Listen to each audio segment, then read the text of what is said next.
Ready from your side? Great. Well, hello, Alan. How are you today? I'm doing fantastically well. Thank you very much for the invitation. Oh, my pleasure. I'm so excited to have you on the Building Brand You show today. Listeners, Alan and I bumped into each other at an event a couple of weeks ago, and he was telling me all the stuff he's been doing, which we're going to cover a little bit in our conversation on the show. And I just thought he would be the perfect guest to bring to you early in 2022. So again, thanks for joining us and thanks for taking the time, Alan. Now, I like to start each guest episode by handing the mic over to you. And this is really an opportunity for you to tell your story. So without further ado, the mic comes over to you and tell us, who is Dr. Alan Barnard? Well, I think in short, we can define ourselves in a number of ways. One way is to look at what drives us, what's our life goal. And for me, it's about helping people make better, faster decisions in their life and in their business when it really, really matters. That's sort of the essence of me. That's what I wake up in the morning, what I'm curious about, what I'm passionate about, and what drives me. How I got there was interesting story. I grew up in South Africa. We were, kind of low to middle class household. I wasn't particularly doing well at school or anything else. And then when I was in primary school, they asked us to write these tests. We had no idea what they were. And a couple of weeks later, a few of us were called up onto the stage, myself and my best friend included. And we were told that we were part of a group of kids called gifted kids. And I don't know who was more shocked, us or our parents, our teachers, because according to most definitions, we were nothing close to being gifted, but we had the opportunity as part of this to go after our normal school hours to go and attend the school for gifted kids, and we were able to do computer science, and we just loved it. And almost immediately our marks started going up, and everybody had their own theory. Oh, they're being stimulated, etc. Well, about 3 months into this, my best friend got called into the principal's office, and an hour later he came out crying, and I said, "What happened?" And he said they told him that there was a mistake in these tests and that he's not really gifted. And I mean, I just still recall that. You can imagine, it's like, why would you tell a kid that, And he was devastated. I thought, okay, it's just a matter of time before they call me out as well. And almost immediately, his marks started dropping. And this really stuck with me, is how can it be that when you and others believe that you are gifted, that you then perform as if you're gifted? And then I read this quote from Henry Ford. My granddad always encouraged me to read the famous quote where he said, whether you believe you can or can't, you're right. And that sort of set me up. A few years later, I wrote an entry exam to get into high school, and I basically almost failed it. I barely passed it. And by that time, I'd been doing really well. I was really happy, and this was devastating. And I thought, remembering back that old scenario, I thought, okay, this is it. You're not really gifted. You've been able to wing it a little bit, but and almost immediately my marks started dropping, and I was put into the D class for dummies, and just you realize that that's where you're going to be stuck. And I remember that quote and said, well, what if I change my belief? What if I just, rather than believe I'm not really gifted, I just had a bad day writing exams and I'm just going to study really hard? And, I started doing really well and ended up performing really, really well. But that lesson stuck with me, is that what we believe can change our decision-making. And that sort of set me off on this path of studying, why it is that some people have the ability to make really good decisions in life. And as a result, they become extremely successful in whatever field they choose to go into, and others don't. And of course, the simple answer is that it's all about our assumptions. And there was an interesting kind of lesson I learned from science. In science, we know that you can't prove anything right, but you can prove it wrong. You know, there's this principle called one case is a proof, right?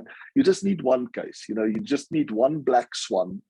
It doesn't matter whether you've observed 1 million swans and they're all white. You just need one black swan, and you realize, you know, that not all swans are white. The same thing is true for us. You know, we can grow up in a environment where we have uneducated parents, we have no money, and as a result, I can believe, well, that's going to be my life. And I just need one case of somebody that grew up in similar conditions that made it to be successful, that I realized that that hypothesis that I had, you know, that if you don't have educated parents or a lot of money, you can't be, that is simply untrue. And that to me was interesting, because I realized, well, if you can't prove something right, what do you believe in? How do you know what assumptions or beliefs you should have? And my discovery very early on, this was in my early teens, was that it's more useful to think of assumptions and beliefs as helpful versus harmful than right versus wrong.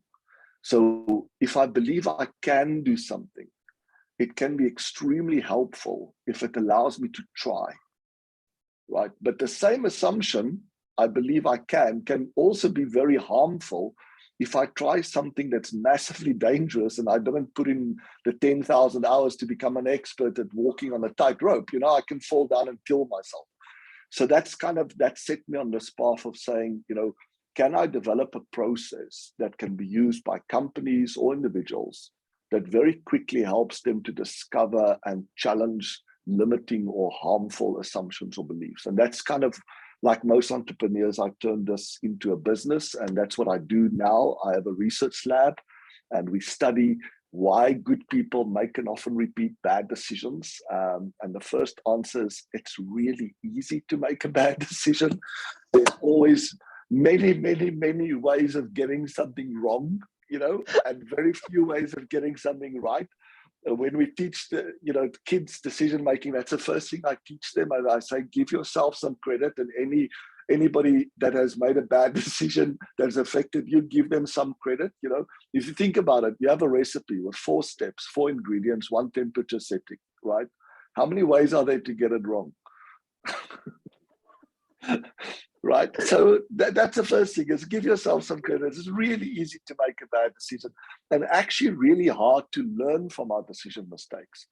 I mean, we have a built-in mechanism to learn from experience, like you touch a hot stove plate, you know, and you get immediate feedback and you learn. Of course, unless you're my boys, they have to touch it 2 times just to make absolutely sure. But we learn from direct feedback. The problem in real life is that there's always lags in space and time between our actions and the consequences of our actions. So it's actually really hard to learn from experience. Imagine that stoveplate burnt you just a day later or a week later. You know, how would you put those 2 events together? And that's kind of what I'm passionate about. So in our research lab, we study why good people make bad decisions and often repeat it, both in their private lives, but also in business. And we've developed a whole range of apps that are specifically targeted at helping us to avoid those really consequential decision mistakes. There's so much I want to ask you just in that first little bit, Alan. Sure. I mean, that whole story you told about your friend being told that they weren't gifted, and it's just that whole power of our mind and what we believe about ourselves. What a tough lesson for him, but what an extraordinary experience to have so young and identify that connection, I guess. And it's one of the things, as you were talking about it, I was thinking about my experience of coming from corporate to entrepreneur. I spent 28 years in corporate life, and I've only been in the entrepreneur space for 3 years. And one of the things that just really resonated was that whole mindset. I needed to be around people who were doing and successful at what I wanted to do, so that I could say, okay, this is valid, this does work. I'm not quite there yet, but there's evidence, for want of a better word, that this is possible, therefore I believe it and I can keep going. And that power of choosing how to surround yourself with the right beliefs and messages and the assumptions, the stories we make up in life about how life works is absolutely fascinating. Do you see that a lot in your work with adults as well as kids? Is it sort of when we make decisions as kids, or is it when we make decisions as adults as well that kind of connection happens? Yeah, I mean, I think the apart from a decision to harm yourself or somebody else, the second worst decision is to convince yourself that it's impossible to do something. So whether you're a small business owner or a large business owner or an individual, as soon as you say it's impossible, basically it just gives an instruction to your mind to stop trying. Right? So essentially what I've done in my research lab is to see, are there simple questions that you can ask that can disrupt the mind from that vicious cycle? And one of my biggest aha moments was I was working with a mining group and was asked to teach them about theory of constraints and debottlenecking, one of the areas that I'm an expert in. And I walked into the room and I could just see from the body language that these guys were in no mood to get any lecture from anybody. And I said to them, what's the issue? And very quickly we figured out they had a target of 12 million tons for the year. They were in month 4, they'd only done 3 million tons. They were 1 million behind, and there was no clear way for them to catch up. And I did 2 things. I said to them, the first thing I want to know is what is currently occupying your budget and attention. Write down all the things that you are currently working on. And when they got to sort of 100, flip chart pages, I stopped them. And I then said to them, okay, we just agreed on the problem. Right? The problem is that you're behind on meeting your ton target, which is the goal of the business. Tell me how many of these 100 initiatives that you're working on is actually going to help you make progress towards that goal. And as you can imagine, there were like 3 or 4. So that was the first big insight, is we feel that something is impossible because we completely overload it. We literally don't have the attention to give to the things that really matter. So the first step in every project that we do now, whether we work with Fortune 500 companies like Microsoft or Amazon or with individuals, is to say, make a list of all the things that you can stop doing because they're not helping you achieve the goal. But of course, that just releases capacity, right? It opens up the possibility. So the second thing I did was I called up the first team and we did some rough cut calculations of how much they need to speed up by in order to achieve the goal. And I said, so how are you going to do that? Just remembering at that stage, I have no domain experience about mining, right? I have no clue. So there's nothing I can offer them, some magical thing to help them produce more. And the guy just looked at me, the manager of this group that exposes the ore, and he just looked at me and he said, it's bloody impossible. We can't do that. If we knew how to do that, we would be doing it. It's impossible. Now, how do you respond to that? Because you can imagine, because he believes it's impossible, he's not even thinking about it, right? And just at that moment, I asked him the question, it's impossible unless. And it turns out to be one of those disruptive questions. A great disruptive question is something that allows you to take what's sitting in the subconscious mind and elevate it into your conscious mind, right? So as soon as you try to answer that unless, and you can pick anything that you think is impossible, and you can try it for yourself, and the listeners can try it, right? What you'll find is you can't help yourself. You immediately start thinking about all the conditions that make it impossible. Right? And your answer to the question is impossible unless it's giving you the conditions that will make the impossible possible. And it surfaces those, doesn't it? It exactly. surfaces those conditions. Once you write them down, you realize, well, they're not that impossible, right? And that's what happened to this guy. He immediately is like, it's impossible unless, and he gave me this unless condition. And he said, you know, if we can go in there, we can open up this, but it will be too expensive. They'll never approve it. We're already behind budget. It's like, okay, do the calculations. Wow, you're going to get $50 million of benefit. It's only going to cost you $5 million. Do you think that they will approve that? Of course they will, right? And it was approved on the spot. And we replicated that for every level in the organization, starting off with this ambitious target that's so ambitious that people feel it's impossible, and then you just ask, it's impossible unless. And that, to me, of all the things that I've developed so far, that's by far the simplest way to discover and overcome a limiting belief that really can be devastating and can lock you into a mode of lifestyle that, you know, you can't imagine getting out of. So where have you used it's impossible unless for yourself? Have you had an aha moment by using that statement for yourself, something you thought was impossible that has since not been? Yes, I think, you know, growing up where I grew up in South Africa and then having this dream to make an impact on the world, you know, at that moment, it feels impossible, right? And then you say it's impossible unless. What is it that you can practically do to start making an impact on the world? And, you know, in the old days, there were very limited opportunity for a person to reach the world. It was basically writing books, right?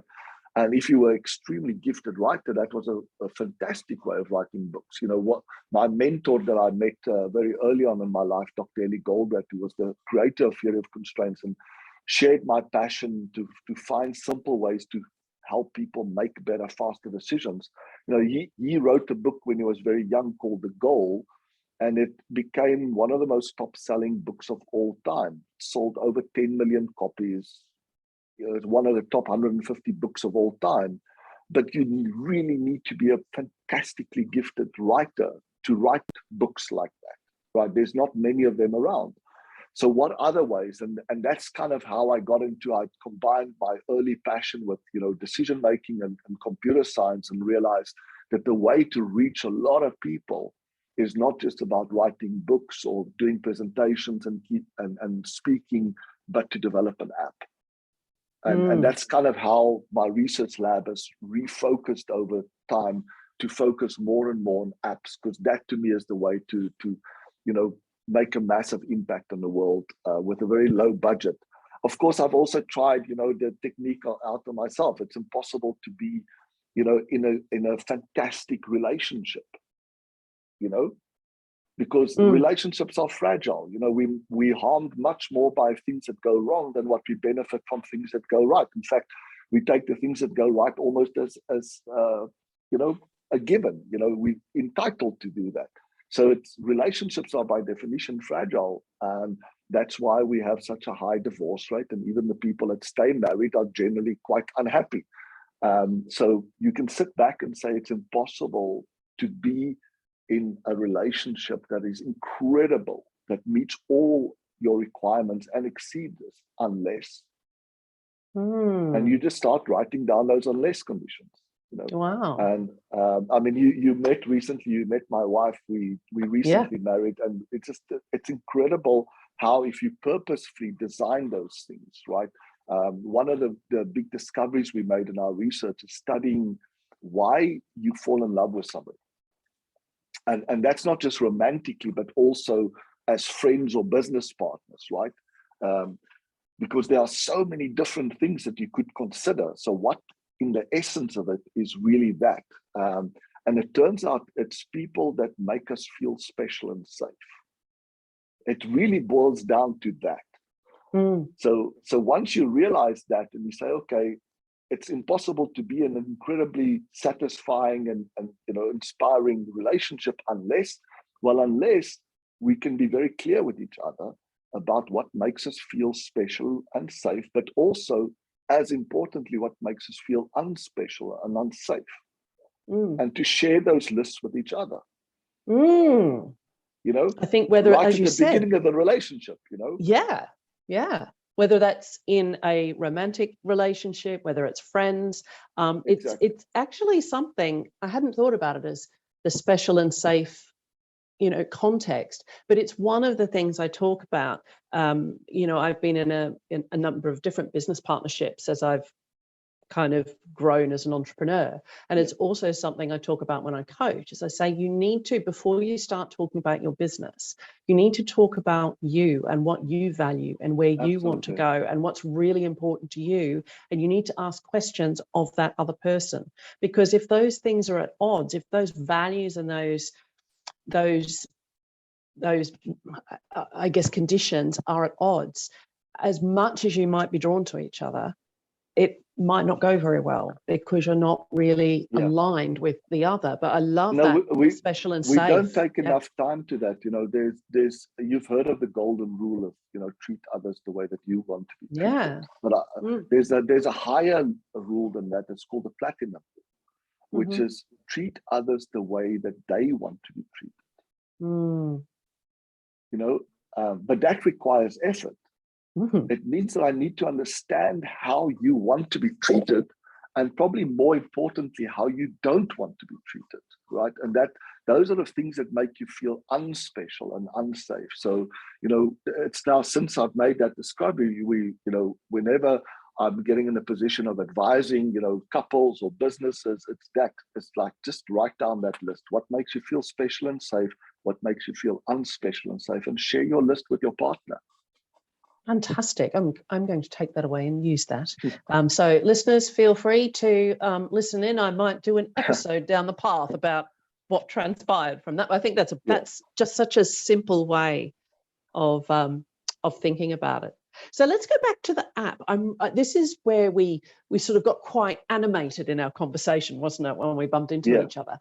One of the things that I hear a lot as a business coach, and also, the question I've had for myself is, should I build an app? What's the purpose of an app? Everybody thinks they need an app, and it all looks very simple on the surface and easy to do. And some of the things that you were sharing with me, I kind of went, okay, this is the behind the scenes, behind the curtains. This is what really goes on. So you talked about the power of reach of the app. So maybe what's sort of like the light and the dark of the app world? The light part is that the barriers to entry for building an app has dramatically reduced, right? Something that used to cost $500,000 can now be done for $5,000, right? So people that say, I want to build an app, it's possible. You could build an app. You could download some software that sort of allows you to use templates and plug and play and create something very, very quickly, and that you can launch it. So that's the one trend, is that the barriers to entry to build apps have dramatically reduced. So it makes it possible for more people to build apps. But there's a counter trend, which is the failure rate has also dramatically increased. It's somewhere between 1 in 1,000 and 1 in 10,000 apps are actually profitable. Wow. And that's a devastating number to start off with. But when you're in the app development world, you understand why it is like that, right? So if I take one of our apps, the Harmony Decision Maker app, it's a cloud-based app, that you can download onto your device. So whether you're using a Windows machine or Mac or iPhone or Android phone or Amazon Kindle or Fire device, right? You can download the app from the App Store. It saves all the content of your analysis of your decision on your device, but also in the cloud. And you have an expectation that if you log on to another device, it will automatically be all synced up, and that you'll get the same content that you've just accessed on another device. So now you think about that as I have multiple platforms that I have to develop this app for. And then multiple versions of operating systems within each of the apps. So in the iPhone, we have to be backward compatible to iOS 9 all the way to the latest iOS 15. So just from that perspective, it becomes so overwhelming, and small errors in code can make the thing crash, So it becomes really, really difficult if you want to do it properly. to succeed.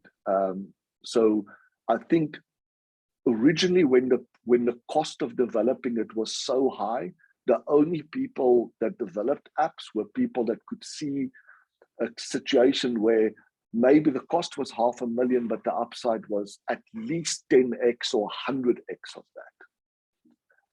So because there is not that rigor anymore, obviously the failure rate will increase, but the prize is still there, right? That if you get it right, you could reach millions and millions and millions of people. I guess so the light and the dark to it. It's that yes, the barriers to entry is much lower, but before you get into it, what I did is, I had this curiosity about decision making. I started studying and researching everything I can about it, studying the giants, trying to stand on their shoulders, check whatever they came up with, the methods, all the way to Benjamin Franklin's pro-con list, what worked, what didn't work. Can I come up with a method that retained all the benefits of previous method, but overcame their limitations? Then I turned that into a process. I started teaching the process, checked if it worked. Then I started teaching others to see if they can teach it in a way that it works. And only once we validated through that, which is essentially what I ended up doing my PhD on, I was then comfortable. Okay, now I have a repeatable process that really works. People doing it in workbooks sucks, because if you make a mistake, you have to go all the way back. It's hard for you to share it with your coach or your mentor. Then suddenly an apps makes a lot of sense. And it was only then that we started developing the app. So that sort of sequence is important. Is don't try to develop an app when you have a process that hasn't been tested thoroughly, that you haven't tested that it's actually replicable and can be taught and learned by others easily. Yeah, I think that's some great advice. So instead of building something for the app, actually build the process, the map first, and test that process first with people probably other than yourself, because we can get very wrapped up in our own world and we see what we want to see. I've just built my first online course, and I've given it to my 3 virtual assistants who've never seen it before in their life. They've never done this particular piece of work that I do in coaching. And I've said, I want you to just go through the program. I don't just go through it, and I want you to have a pen and paper beside you, and I want you to tell me what doesn't work, what does work, what's confusing, what makes sense, just give me everything. So before we go out and promote it, it's only a sample of 3, but at least it takes it out of my world where I have lots of assumptions and lots of stuff in the background where I know how it's supposed to work. In my head. And it's not just true for apps, right? It's also true for online courses that you just mentioned. You get the same massive failure rate. I have a couple of programs on Udemy, and I was recently in contact with one of the leadership at Udemy, and I asked them, what's the average income per course for a lecturer that has taken a course and turned it into an online course and made it available on, what is probably one of the largest online platforms in the world. And he said it's around $30 to $40 a year. Wow. And you know how much effort goes into that, right? Most coaches and consultants can get easily $30, $40, for not just an hour session, but maybe a half an hour session, right? There's so many apps, so many courses out there. So to really be able to grab somebody's attention and keep it, it takes a lot of work and effort and thinking. And that's kind of obviously what you talk about in terms of branding is one of the elements that can make all the difference. And it was something I originally struggled with, because as an engineer and scientist, we know nothing about branding, especially personal branding, right? Getting out there and promoting yourself. Oh gosh, it sucked initially. It really sucked. I still, I'm not very natural at doing it, but you realize you have to, because even in Fortune 500 companies, you meet a person, you walk out of the room, the first thing that they do is say, Google your name, Yeah. And they want to know that all those things that you said to them face to face are consistent. somewhere else. So they might not be able to ask other people about you, but the world of Google and the whole online world makes it very easy to see what aligns, I think, and that's really how we build trust, isn't it? You know, it's about seeing what aligns with what we've seen and contributes to our beliefs about people and assumptions and all of that sort of thing. So how are so we were off before we came on air. We were talking about the Harmony Decision Maker app, but you mentioned that you have a range of decision support apps. Perhaps what have you found really contributes to the success or otherwise of an app, given you've had a few goes at it? I think it's like any solution, right? It has to solve a really important problem. But even if it does, unless you reach those people that have that consequential problem, it's not going to be successful. You're going to be wasting a lot of marketing spend on targeting people that don't have that. So that to me has been our biggest lesson, especially when you're taking an app like our Harmony Decision Maker app. You know, everybody makes decisions. We make around 35,000 decisions every single day. You know, that can be absolutely overwhelming. The good news is most of those decisions don't matter. But there's a few that matters a lot, right? So those are our dream customers. Somebody that's facing a massively consequential life decision. So consequential meaning if you get it right or wrong, it will have a big impact, right? And being able to reach those people at the time that they're facing that decision, and first of all, creating awareness that there is an app out there that can help them make such a decision. And it's not that the app will make the decision, right? There are those that you can get. It's like, you know, throwing a dice or coin and saying, okay, magic 8 ball. Yeah, that's not very useful. But it's an app that has been designed to help you discover and overcome some limiting assumptions. 5 steps, 5 limiting assumptions sequenced in that way. So it's really that the success is going to be dependent on whether you can reach that person that has that consequential problem for which the app is the solution. And that's a mantra, I think, for any of us in business. Actually, exactly.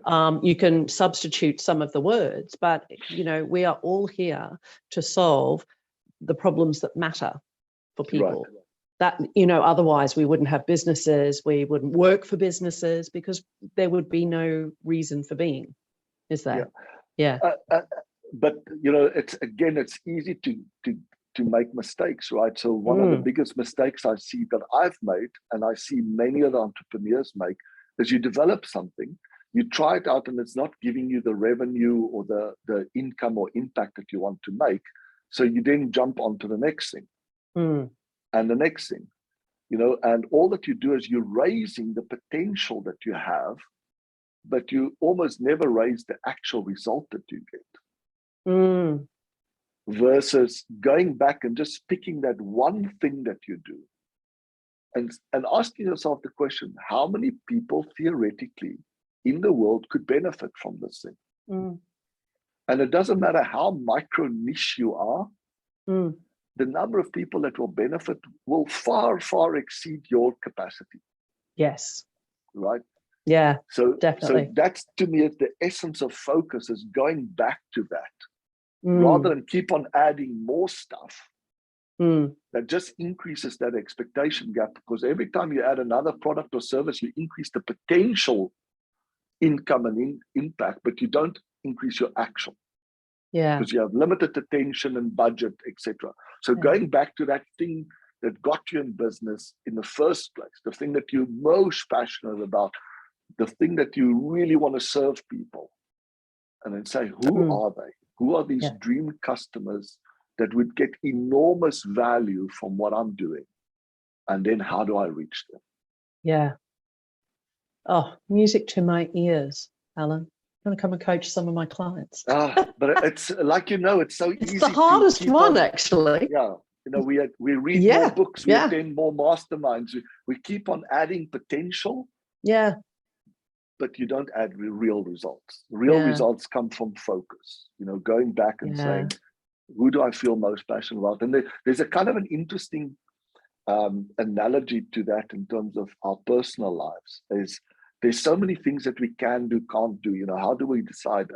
I had the incredible privilege of being on Necker Island with Richard Branson twice already in my life. And one evening we were sitting chatting, and I asked him, I said, there's been so much written about what you've said has made your life challenging when you were growing up, suffering from dyslexia, feeling that you were always stupid, that you didn't get it as quickly as anybody around you. What was that moment when you realized that this limitation can be overcome? And he said to me, it was when he realized that he struggled reading.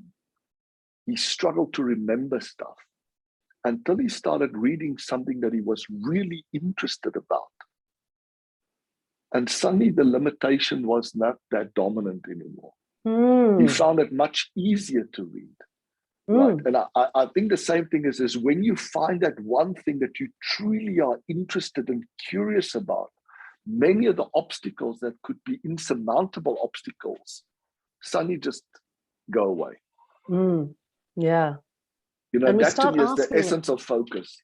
Yeah, and we start asking ourselves a question. I found this because while I'm a business coach, it took me a little while to find what does that mean? Business coach, very broad, and even marketing coach, which is a lot of my background. But it was when I landed on the Building Brand You and what it meant in terms of getting to who people really were, all of a sudden I could feel the passion come. And when things don't quite work, I go, okay, so that didn't quite work. Why didn't it work? Is there a tweak I make? But I don't go on to, Building Brand You doesn't work. I go, okay, what is it? Ask the audience, just get some other people to, get out of my head and go, okay, so I believe this is right. And it makes a difference. And that's what I'm meant to do. It is what I'm meant to do. And that belief, you're right, that belief makes the obstacles seem like challenges or problems to solve rather than showstoppers. Yeah. No, I mean, we all have real limitations, it's finding out what can I do where those limitations are not massively impactful. Yeah. Yeah. And that's when you find what you're really passionate about, things just happen easier. It's like being in a right relationship, right? Suddenly it's just easier. Yeah. Okay, that should be good feedback that I found the right person. That doesn't feel like effort. Yeah. Yes. Yeah, definitely. Definitely. Someone said to me really early on when I'd left corporate life, I was looking at property investing, which I'd never done before. So I did a whole lot of education around it. And I was not struggling with the learning of it.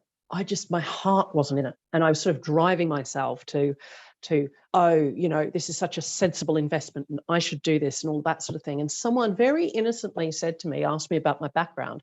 He said, I always wonder why people leave corporate life and then don't leverage what they know. And he sort of walked off and I went, I have no idea what he means. But I look back on that and it was so insightful, and I ended up saying, okay, I'm going to leave property for now. I found it soul destroying. And all of a sudden I found, now that's not to say I wouldn't go back and investigate property in a different way in the future. But it was such an insightful thing to say, work with what you're great at and what you believe in and start with what you've got. Yeah. And I think what you've got is what is that goal that you almost can't help yourself trying to achieve, right? And just using that as your anchor point is I think one of the most useful questions to ask yourself on an ongoing basis is what I'm doing now, are the people that I'm with now, both in my business and in my personal life, is it helping me make progress towards that goal, whatever that goal is? Yeah. Yeah. And often the answer is no, it's not. Yeah. And it's hard. Okay, then stop it, Yeah. Sack those people. No. Yeah. Yeah, in a very nice way, but yeah. It's my grandfather used to tell this joke. It's like the guy walks into the doctor's room and the doctor says, "What's wrong?" And he says, "It really hurts when I do this, when I move my arm like this." And the doctor says, "Well, stop it." That's brilliant. Yeah, I'm going to steal that one too. I might credit your grandfather with that. What we do is we do these things, and when we ask ourselves, is this really helping us get anywhere? And if we are brutally honest, we'd say, no, it's not. It's like, okay, then stop it. Yeah. Stop doing this thing. Stop being with this person. So why do we find it so hard to stop, to make that decision?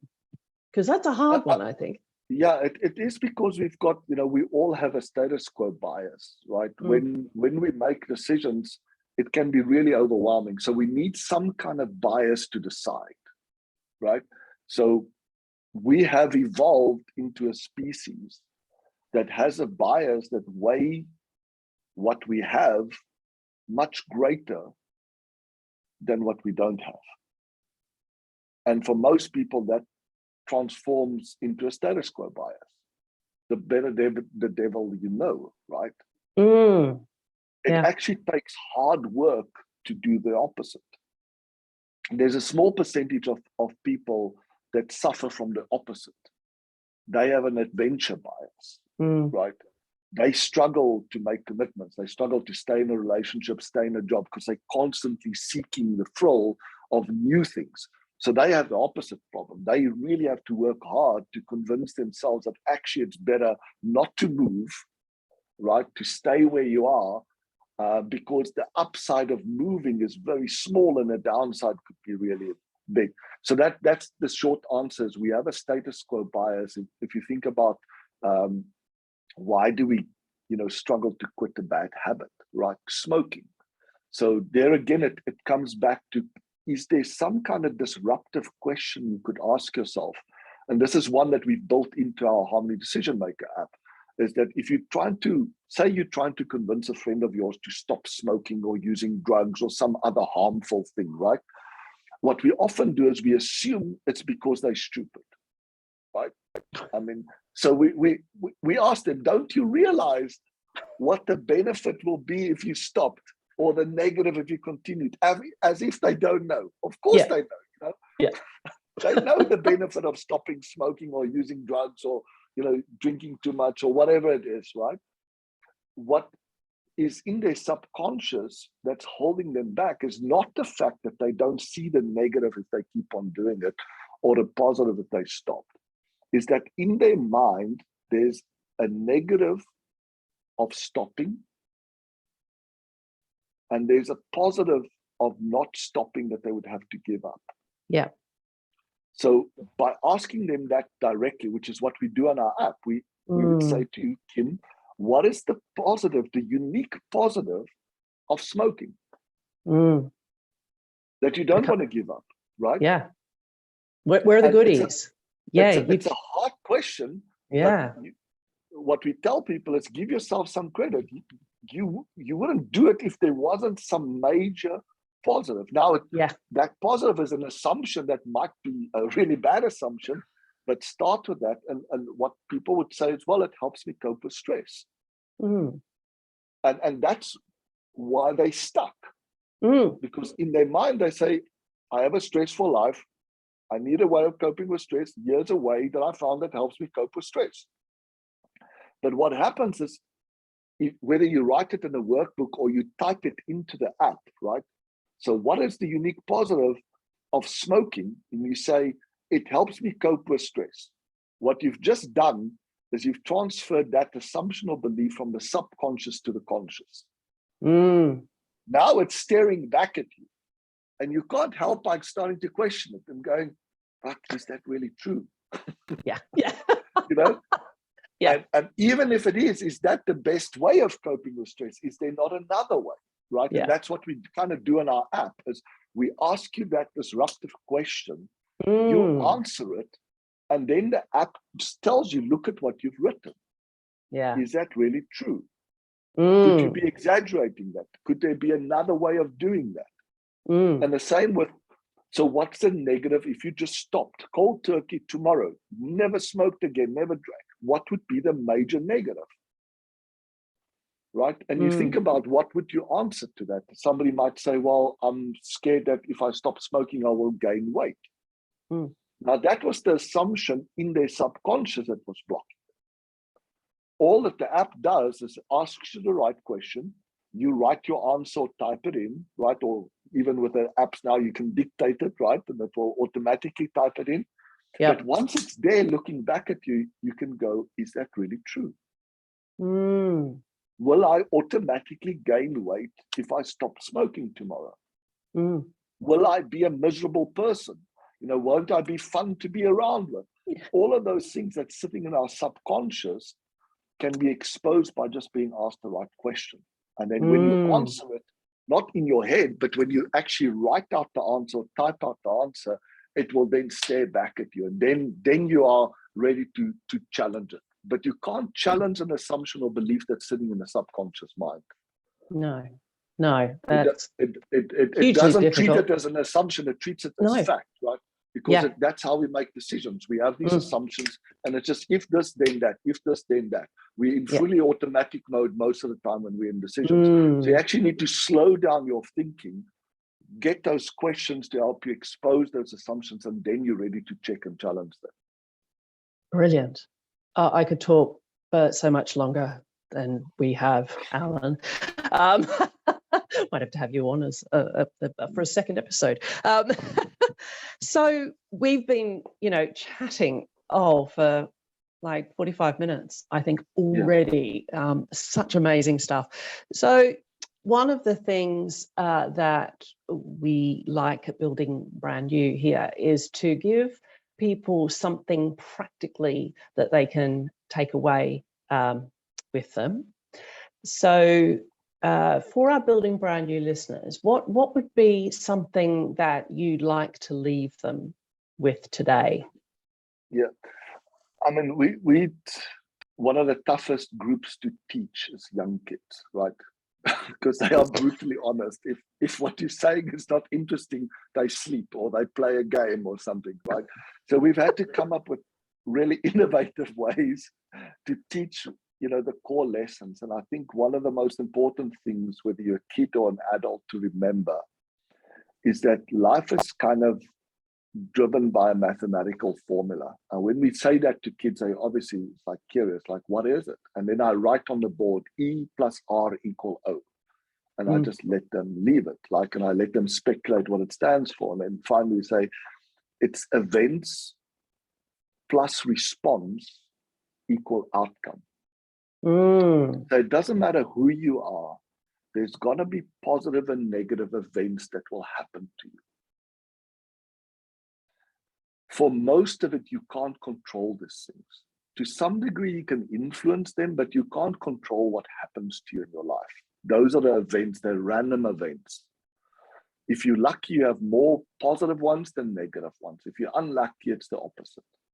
You can't control that, but you can always control your response. And your response can make any event better or worse. Right? If you have a negative event and you have a negative response, it's a double negative. But if you have a positive event and you have a positive response, it's a double positive. And those responses is our decisions. Right? Something has happened. What am I going to do about it?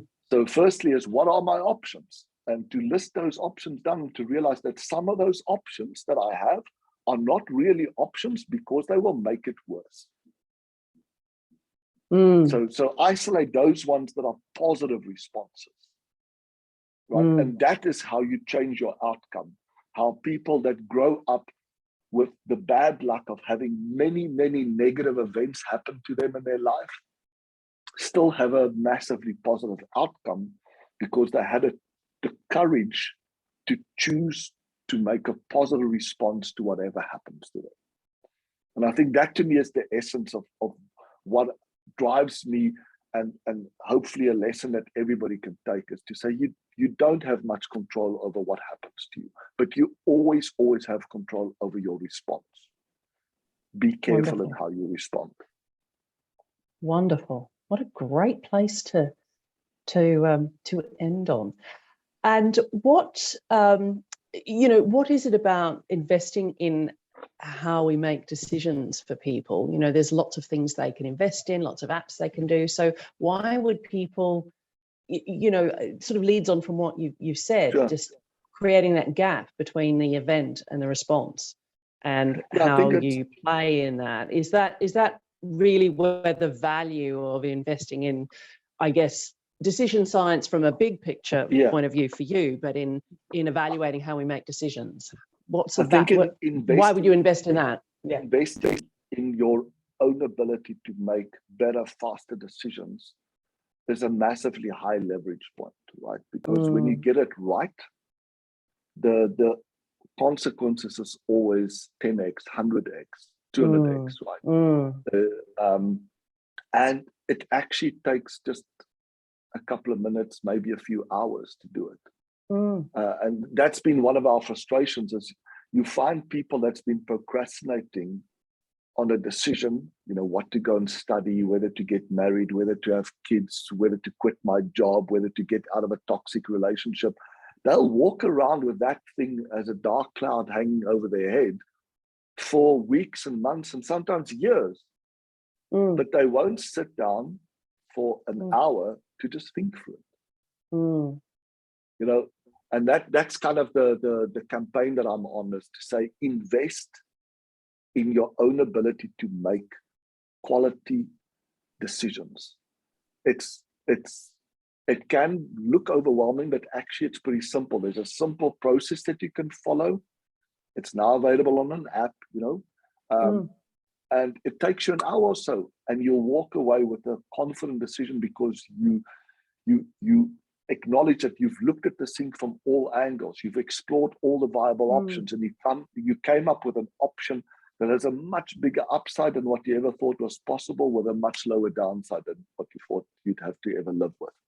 And so that to me is why it's a good investment, right? Is that it has a big upside if it works and a small downside if it doesn't. Okay, cost me a 30 minutes of my time, or an hour of my time.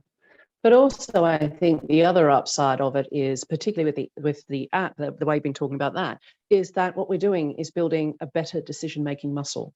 So it might feel like onerous or a bit overwhelming to do it the first couple of times, but it's like anything, like learning a language, like learning to play a musical instrument, like driving the car. The more we do it, the more it falls into our unconscious and becomes just part of the way your brain works. Right. So, and you can also apply it. You can also apply it to understand other people's decision making. Next week I'm launching a challenge. It's based on one of my own frustrations. Why the heck aren't people buying my amazing product or service? If you've ever been an entrepreneur, business owner, that's probably the number one frustration. I mean, it's frustrating not to be able to come up with a product or service that can solve a big problem. But imagine you have, and nobody's buying it.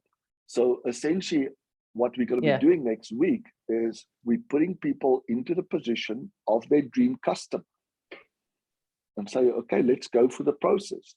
What is the problem this dream customer must experience, and how must it make them feel for your product or service to be the perfect solution? That's step number one. The step number two is, what's their conflict, to buy or not to buy? Clearly, there's a unique positive of buying your product, and there's a unique negative of not buying it, right? You have to make sure that they really get that. But there's also a unique positive of not buying and a unique negative of buying. What are those things?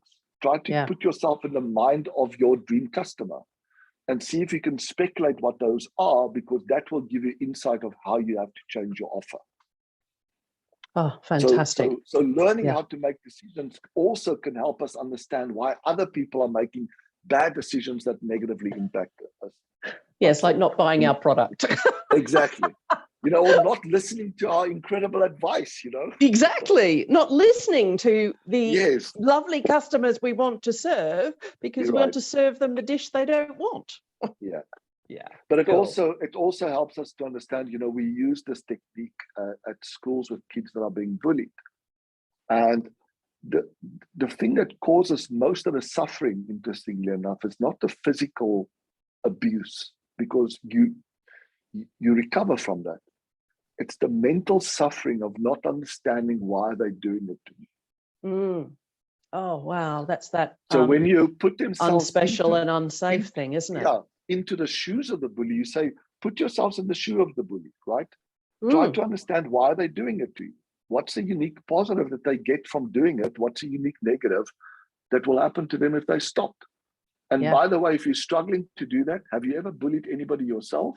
Can I phone your little younger brother or sister? Then they all sort of break out into hysterical giggling. So it's not that difficult. You've done it before yourself, so it's not that difficult to imagine. All that we know is that people are good. Good people make bad decisions for good reasons. It's our job to find out what that good reason is and see if we can find a better reason. Oh, fantastic. It's just been so wonderful to have you on the show, Alan. I'm just buzzing. I've got so many notes, and I've not asked like a quarter of them, but never mind. It is what it is. But you've been absolutely brilliant. Thank you for joining us. If people want to get in touch with you to find out more about the app or anything that you're doing, or if they want to follow the challenge or anything like that, how do they do that? So I have a personal website, dralanbarnard.com. Our website for our app is called harmonyapps.com. I also have a YouTube channel, Dr. Alan Barnard. I have a podcast series called Impossible Unless. But I'll also share with you my direct messaging details on Instagram and Facebook, etc., so people can reach out directly if they have any burning questions or they think that there could be some value in collaborating.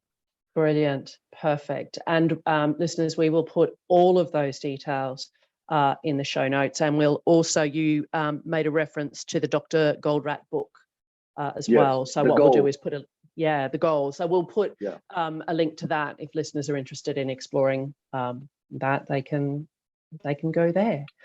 Awesome. So all that remains for me to do is to just say thank you. What an amazing conversation. And I'm so glad we bumped into each other and had a little rant about apps. Absolutely. And thank you for all the brilliant questions. You bring out the best when you ask the right questions. Well, I hope so. That's what I aim to do. My goal is to make this conversation rich and interesting, and to make you look great, Alan, or sound great, given this is a podcast. Listeners, thanks for joining us for this fantastic episode, and I will speak to you next time. Thank you. Okay. Yes, I do want to